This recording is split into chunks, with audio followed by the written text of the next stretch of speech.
Dubbcast number 8. 3, 2, 1.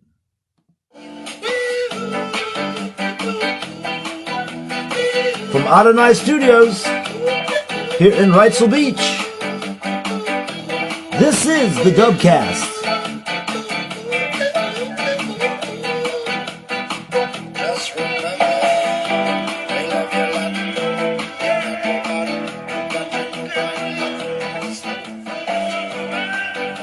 What is up, everybody? Selah shouting out to you from the south end. Hanging out during this lunar eclipse. Dedication to my good brother, Mr. Danny Swinson. We will all miss you, brother Danny. I've been out experiencing the lunar eclipse out here on the beach, saying a little prayer for Danny, just doing a little connection as he travels out with a flash. Yes, Brother Danny was a good friend of all of ours. He ran the reggae festivus out here in Carolina Beach of the Lazy Pirate. And from the day I met him, I knew he was outrageous, and I knew that the reggae festivus was going to be awesome. I met Danny back in the 90s out in the Outer Banks when Selah used to roll out there throughout the winter times and come from Boone and go play in the Outer Banks. And he used to work at one of the restaurants out there. And then we both moved to Wilmington around the same time. And when he came here, he called me and said, "Hey, man, I'm getting ready to work at this place called the Lazy Pirate, and I'm going to start this reggae festivus. And I want you to be one of the first bands to play." So we ended up being the first band to play out there. And for many years, he supported Selah Dubb and kept us with gigs all summer long. And the crowds built from just a little tiny indoor little spot and then playing out on the deck. And then it just built and built and built. And his hospitality and loving vibration and his love for reggae music, as he joined up with the Night Nurse and they put on the Reggae Festivus for the last, I guess, 8 or 9 years now, has been just a major success. It got bigger and bigger and bigger until Danny ended up having them build a big tiki hut and a giant stage.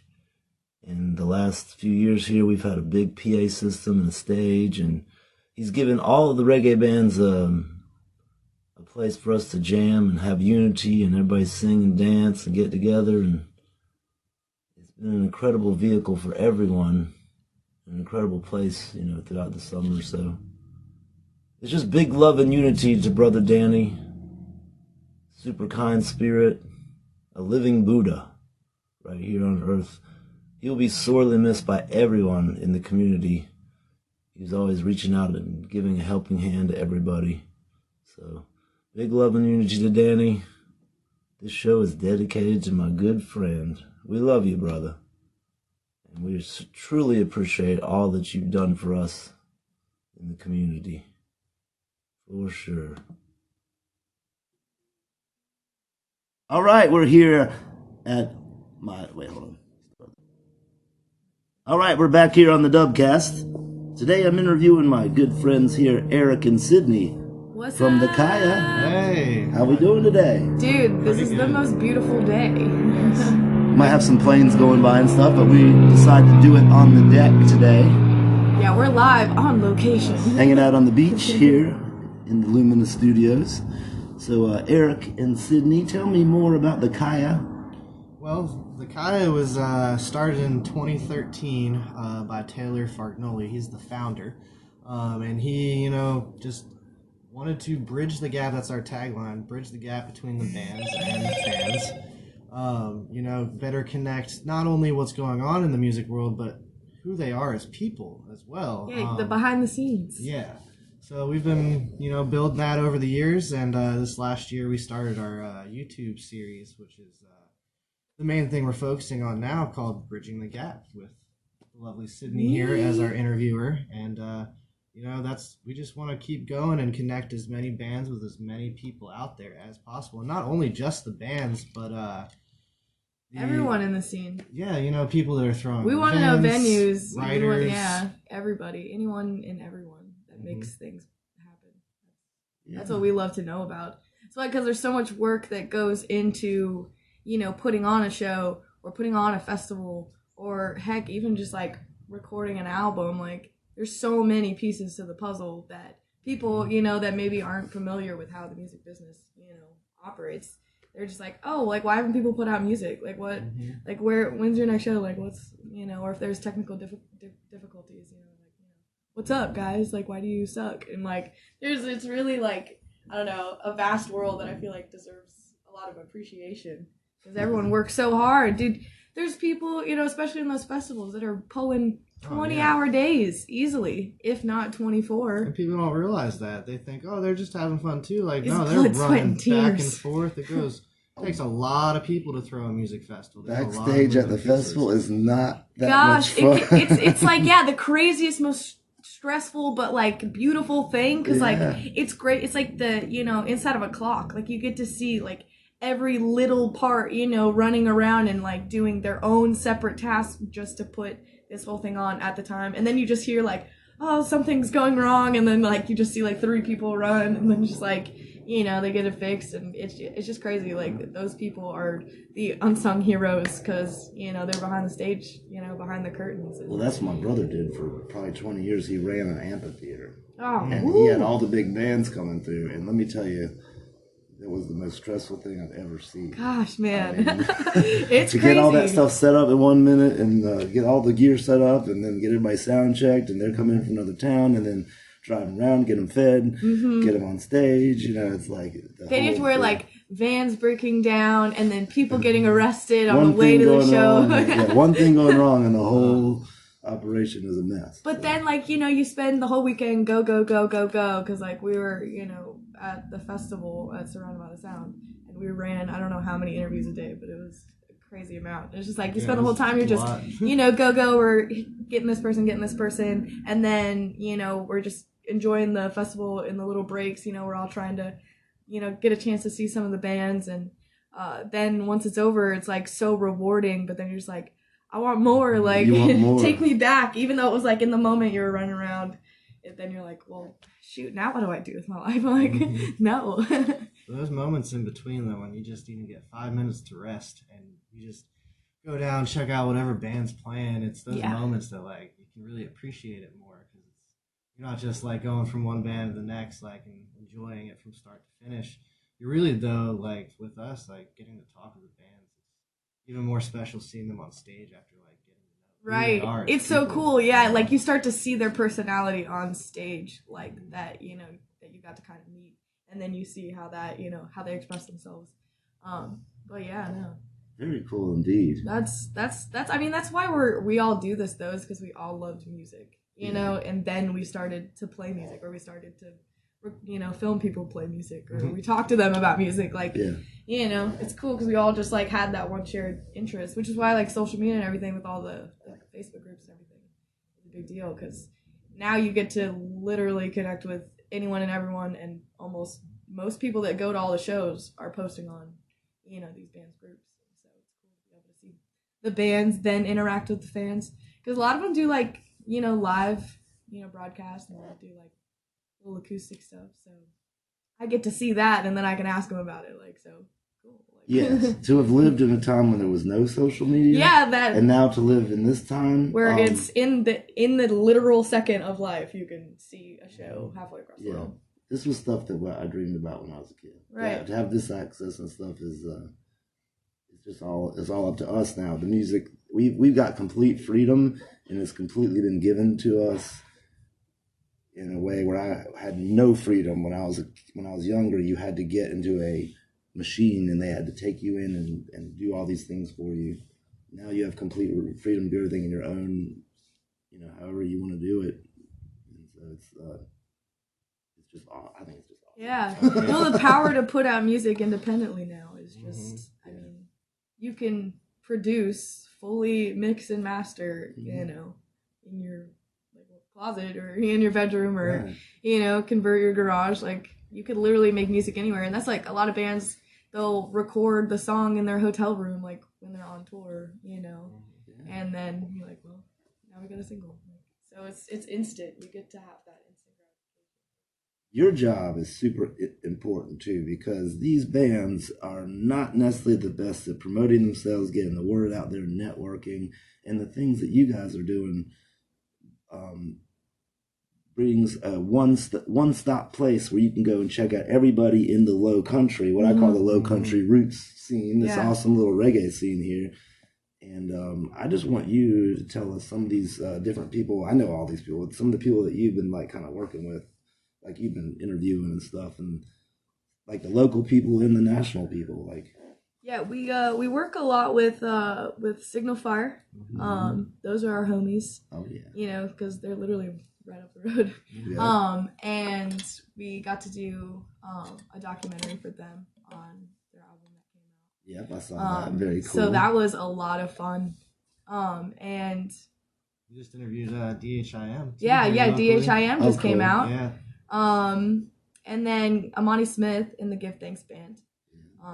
My band has a show with them on December 29th. Oh yeah, and what's your band? Some are Travelers. Yeah. So we're a little like funky rock, you know, sometimes reggae.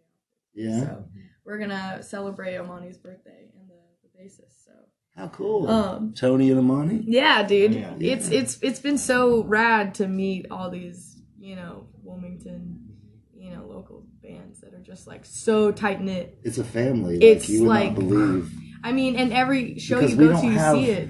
There's no competition because we don't have like this like huge machine that's running everything, and so there's not like one band that's huge and everybody's like, we want to be like them and watching that. It's like we're all just doing our best. And North Carolina has an untapped musical history from the blues that has come through here and the years of music, and so all these musicians are really, there's like a lot of incredible musicians in this part of the world, and we don't really have the hugest places to play and the hugest crowd. Sure. So we're all very humble because a lot of times we play in front of 10 people. Yeah, it's in the smallest little hole in the wall, but it ends up being like the most energy. So there's no like this band, that band, like we all just get along with it. There's just no egos. We're all humble, but everyone's freaking awesome. Yeah. If you notice, there's not one band that's like, what's up with these guys, you know? So. No, you go there and you find like if you need something, like they'll help you, you know.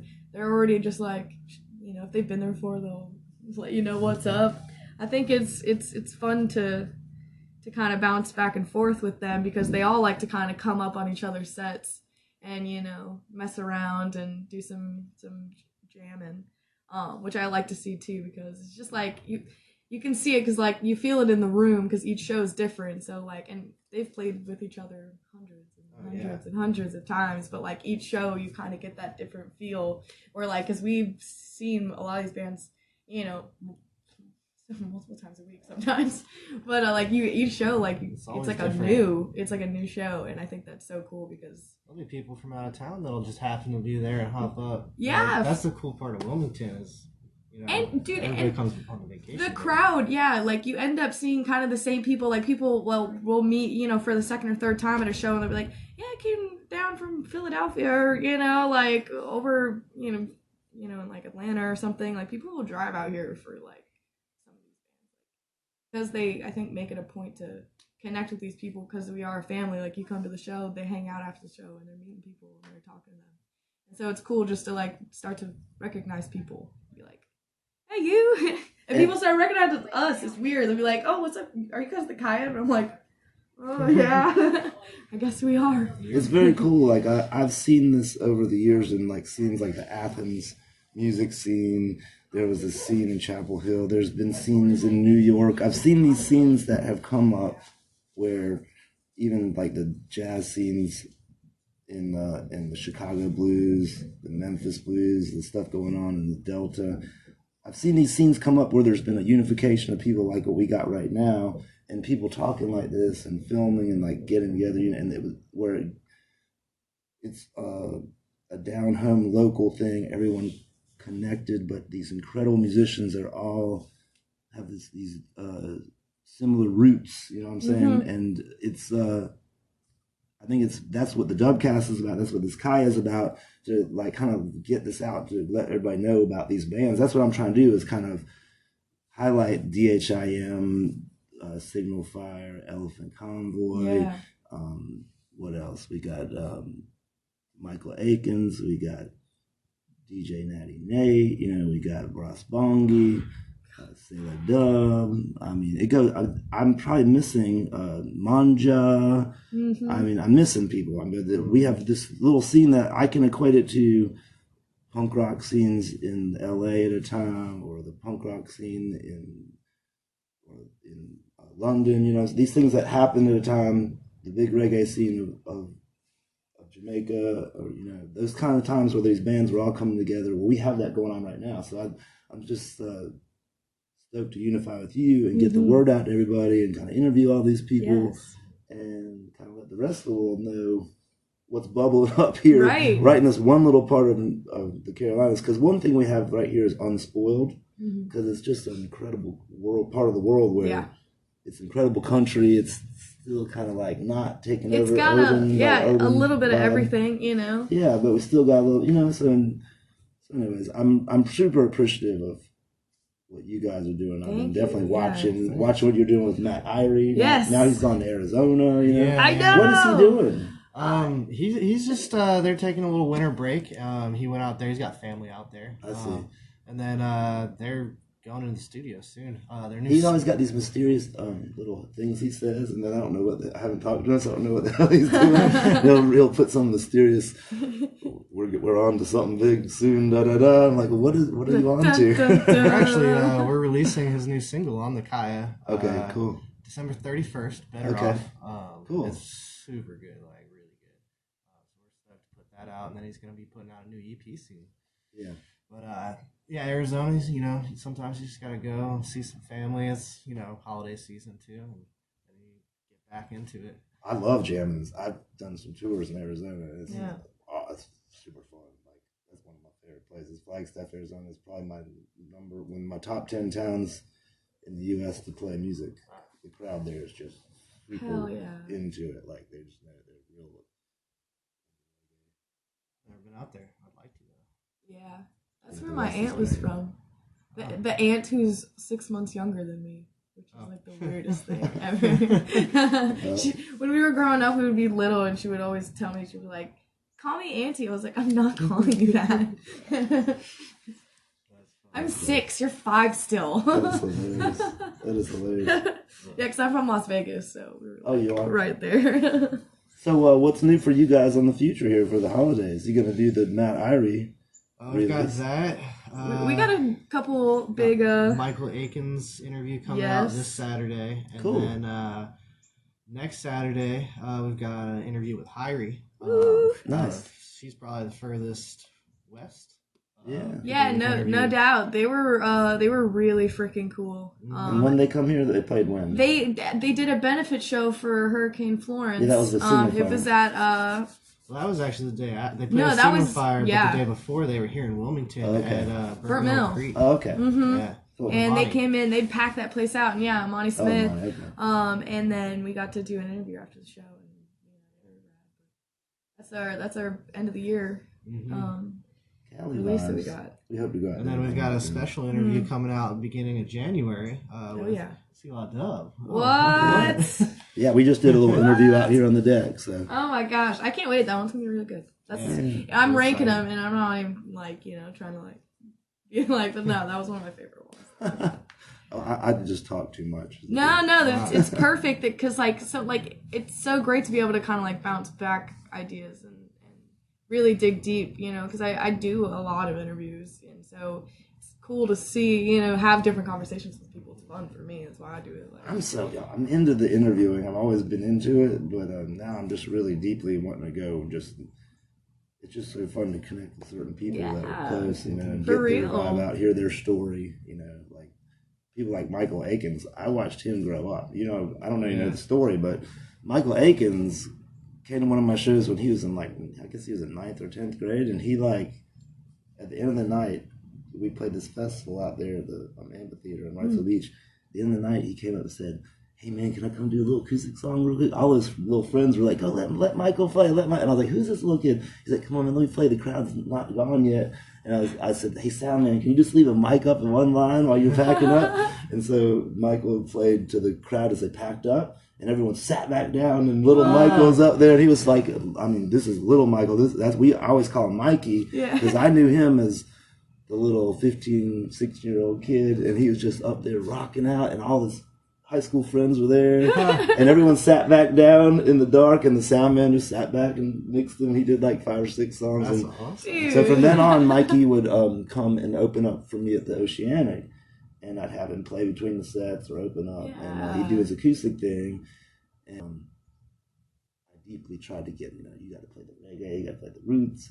I'd push him to play the roots, and then eventually he just, I think I'm going to play the reggae roots. He got into it deeply, Cowboy. So he's gone so deep with it now. And now he's an incredible songwriter. Our interview that we had was pretty good. He did kind of talk about his evolution of musical styles, because, he's always done kind of like a folky, like country thing, Yeah. And then kind of like got into reggae and just kind of is building now his own sound with the new stuff that he's coming out with, so.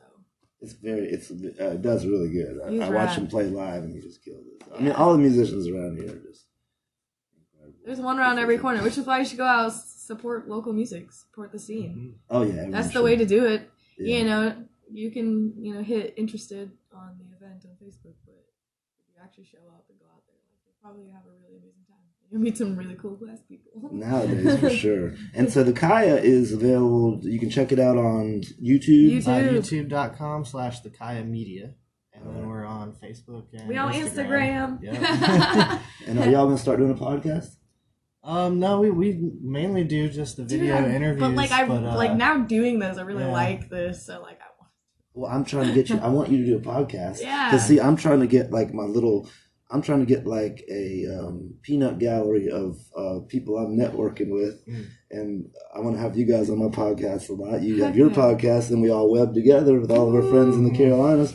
Do it once a week. I just do this little simple thing with Anchor, and I'm gonna have Tony Savanti on this next one because he's Carolina Beach, incredible surfer. I'm gonna interview Michael Aiken soon. I'm just gonna interview all the local reggae people. So yes, we'd love to link up. Absolutely. Get you to podcast because you guys would be awesome. You're very entertaining. It's fun just to hear the stories. You guys have interviewed awesome people. Can you tell me some of the fun festivals coming up in the spring? I don't know. I'm really out of date. I'm out of touch. No, we actually got some. Got a few. We got some stuff cooking, dude. Let's see. 420 hasn't been announced yet, but there's going to be a festival here in Wilmington. Oh yeah. Because they're going to announce it later. Cool. Then there's going to be Freak Stomp Music Festival in August is in Ohio. Tropodelic puts that on. It's a can't miss show. It's an extravaganza. Yeah, we'll be we'll be doing media down there. So. Yeah, Tropodelic, Bumpin' Uglies. You never know if Sun-Dry Vibes might get back together and play a show. I mean, if the stars align. They haven't said anything, but the opportunity is always open out there. There's also Bumpin' Uglies is throwing their own festival up in Maryland. I can't remember the date. I know it's at the beginning of the summer. It's called Weekend at Wolfie's. Cool. So that should be fun. That one's gonna be a cool one. All those right. guys get down.